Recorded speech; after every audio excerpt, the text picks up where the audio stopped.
Good morning seventh class बच्चों। यहाँ पर हमारा हिस्ट्री का थर्ड चैप्टर चल रहा था। कल आपका एग्ज़ाम भी कंप्लीट हो गया। कंप्लीट से मतलब एसएसटी का पेपर हो गया है। अब हम फिर से अपने चैप्टर का हिस्ट्री के चैप्टर को स्टार्ट करते हैं। यहाँ पर हमारे द्वारा पेज नंबर 36 से पढ़ा जा रहा है। पेज नंबर 36 सभी अपनी अपनी किताबों में निकाल लें। यहाँ पर आपके द्वारा जो सबसे ऊपर दिखाई दे रही है, ये 12वीं सदी के आखिरी दशक में बनी हुई कुब्बत अल इस्लाम मस्जिद का चित्र है और उससे संबंधित उस मस्जिद के अंदर जो मीनारें बनी हुई हैं उसका चित्र आपको यहाँ पर दिखाई दे रहा है बेटा। इसके बारे में जो पहला चित्र आपको ऊपर दिखाई दे रहा है, इसके अंतर्गत अपन पढ़ रहे हैं 12वीं सदी के आखिरी दशक में बनी हुई कुब्बत अल इस्लाम मस्जिद तथा उसकी मीनारें इस चित्र में दर्शाई गई हैं। ये जामा मस्जिद दिल्ली के सुल्तानों के द्वारा बनाए गए सबसे पहले शहर में स्थित था। इतिहास में इस शहर को दहली कुहना पुराना शहर कहा जाता है। ये नाम नोट कर लेना बेटा, साइड में लिखा हुआ है चित्र में जो मैटर उसके अंतर्गत लिखा हुआ नाम है ये दहली कुहना। जहाँ ये चैप्टर स्टार्ट हुआ था वहाँ भी आपने देखा था दहली कुहना, जो दिल्ली शहर का पुराना नाम था। इस मस्जिद का इल्तुतमिश और अलाउद्दीन खिलजी ने और विस्तार किया था। मीनार 3 सुल्तानों कुतुबुद्दीन ऐबक, इल्तुतमिश और फिरोज शाह तुगलक के द्वारा बनाई गई थी। बच्चों यहाँ पर आपके नीचे की साइड में भी एक चित्र आपके बना हुआ है जो बेगमपुरी मस्जिद का दिया हुआ है। यह मुग़ल मोहम्मद तुगलक के राज्यकाल में बनाई गई मस्जिद थी। दिल्ली में उसकी नई राजधानी जहांपना विश्व की शरण स्थली की मुख्य मस्जिद के तौर पर बनाई गई थी। मानचित्र 1 में जहांपना को ढूंढिए। नेक्स्ट बेटा अपन जहांपना एक जगह है जहां पर ये मस्जिद का निर्माण किसके द्वारा किया गया था? मोहम्मद तुगलक के राज्यकाल में दिल्ली में किया गया था। दिल्ली की एक जगह थी जहांपना, जो आपको स्टार्टिंग में दिए गए चित्र में मिल जाएगी। नेक्स्ट फिर आपके यहाँ पर मस्जिद के बारे में जानकारी दे रखी है। दोनों इन चित्रों के बीच में एक जानकारी है मस्जिद से रिलेटेड। ये अरबी का शब्द है मस्जिद, जिसका शाब्दिक अर्थ होता है ऐसा स्थान जहाँ मुसलमान अल्लाह की आराधना में सजदा से मतलब जो प्रेयर करते हैं ना अपन मंदिरों में जाकर, ऐसे ही ये लोग जिस जगह पर जाकर अल्लाह की आराधना में सजदा घुटने और माथे को टेक कर करते हैं। जामा मस्जिद वह मस्जिद होती है जहां अनेक मुसलमान एकत्र होकर साथ साथ नमाज को पढ़ते हैं। नमाज की रस्म के लिए सारे नमाजियों में से सबसे अधिक सम्मानीय और विद्वान पुरुष को इमाम से मतलब नेता के रूप में चुना जाता है। जैसे आपके स्कूल में प्रेयर होती है और प्रेयर कराते समय कुछ बच्चों को आगे बुला लिया जाता है और वो स्टार्टिंग में बोलते हैं प्रेयर को और बाद में पीछे सभी उसको फॉलो करते हैं।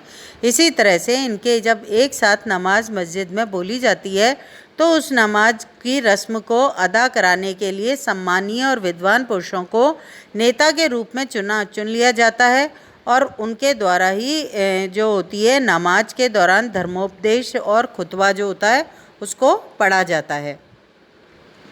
आगे बढ़ रहे हैं अपन। नमाज के दौरान मुसलमान मक्का की तरफ मुंह करके खड़े होते हैं। ये महत्वपूर्ण बात है, लाइन नोट भी कर लेना आप लोग, आपके आगे भी जीके के क्वेश्चन में काम आएगी। नमाज के दौरान मुसलमान मक्का की तरफ मुंह करके खड़े हो जाते हैं। मतलब दूसरे शब्दों में हम कहें तो भारत में मक्का जो है पश्चिम की ओर पड़ता है। मक्का की ओर की दिशा को किबला कहा जाता है। ये लाइन भी नोट कर लेना बेटा, मक्का की दिशा जो है वो किबला कहलाती है। मतलब आपने 2 चीज़ें नोट की कि हमारा जो हिंदू धर्म होता है ना, हम तो क्या है कि सूरज जिस दिशा से निकलता है मतलब पूरब दिशा से निकलता है तो हम अपनी पूजा पाठ और आराधना जो भी करते हैं वो पूरब दिशा की तरफ मुँह करके करते हैं। लेकिन ये जो मुसलमान वर्ग समुदाय होता है इनके द्वारा मक्का की तरफ दिशा करके अपनी आराधना या पूजा को किया जाता है। और भारत के संदर्भ में हम कहें तो भारत के पश्चिम में मुख्य रूप से मक्का पाया जाता है। तो मक्का जो है इनके द्वारा जो आराधना की जाती है अल्लाह की, वो पश्चिम दिशा की तरफ फेस करके की जाती है। आगे बढ़ते हैं, नेक्स्ट पेज की तरफ चलते हैं अपन। यहाँ पर आप देखोगे कि दिल्ली के सुल्तानों ने, यहाँ भी आपके चित्र बने हुए हैं, उस चित्र के बारे में बाद में पढ़ेंगे। पहले इस चित्र से पहले जो लाइनें ऊपर की तरफ लिखी हुई हैं उनका अध्ययन आपके द्वारा किया जा रहा है। दिल्ली के सुल्तानों ने सारे उपमहाद्वीपों के अनेक शहरों में मस्जिदों को बनवाया था। इससे उनके मुसलमान और इस्लाम के रक्षक होने के दावे को भी बल मिलता था। समान आचार संहिता और आस्था का पालन करने वाले श्रद्धालुओं के परस्पर एक समुदाय से जुड़े होने का बोध उत्पन्न करने में भी मस्जिदें सहायक होती थी। एक समुदाय का अंग होने के बोध को प्रबल करना जरूरी था, क्योंकि मुसलमान अनेक भिन्न भिन्न प्रकार की पृष्ठभूमियों से आते थे। अब ये ऊपर की तरफ जो मस्जिद का चित्र बना हुआ है, हम उसके बारे में पढ़ रहे हैं। ये इस पाठ का चौथा चित्र है, जिसके अंतर्गत क्या जानकारी दे रखी है। मोठ की मस्जिद सिकंदर लोदी के शासनकाल में यह उनके मंत्री द्वारा बनवाई गई थी। फिर उसके बाद बेटा एक चित्र नीचे की तरफ भी दे रखा है आपके साइड में, ये काला काला सा आपके दिखाई दे रहा, एक चित्र 5 करके और आपके मस्जिद का बना हुआ दिखाई दे रहा होगा बच्चों। इसके बारे में जमाली कमाली की मस्जिद है, जो 15 जमाली कमाली की मस्जिद जो 1520 के दशक के आखिरी दिनों में निर्मित की गई थी। यहाँ पर आपके एक क्वेश्चन दे रखा है, चित्र 2, 3, 4, 5 की आपस में तुलना करें और इन मस्जिदों की समानताएं और असमानताएं ढूंढकर निकालने की कोशिश भी कीजिए। चित्र 3, 4, 5 में स्थापत्य की उस परंपरा का विकास दिखाई देता है जिसकी चरम सीमा हमें दिल्ली में शाहजहाँ की मस्जिद में दिखाई देती है। अध्याय 5 और चित्र 7 को देखें। मतलब यहाँ पर हम आगे जैसे जैसे बढ़ रहे हैं इन चैप्टरों में हमारे द्वारा और अधिक ज़्यादा जानकारी इन मस्जिदों के बारे में पढ़ने को मिलेगी।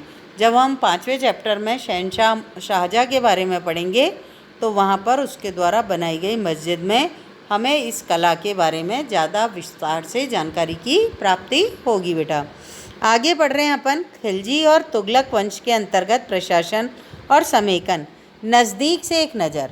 दिल्ली सल्तनत जैसे विशाल साम्राज्य के समेकन के लिए, समेकन से मतलब इसका विशाल साम्राज्य जो है दिल्ली सल्तनत का, उसको एक बनाए रखने के लिए, समेकन से मतलब एक बनाए रखने के लिए विश्व स्तरीय सूबेदारों प्रशासकों की, विश्वसनीय सूबेदारों और प्रशासकों की जरूरत थी।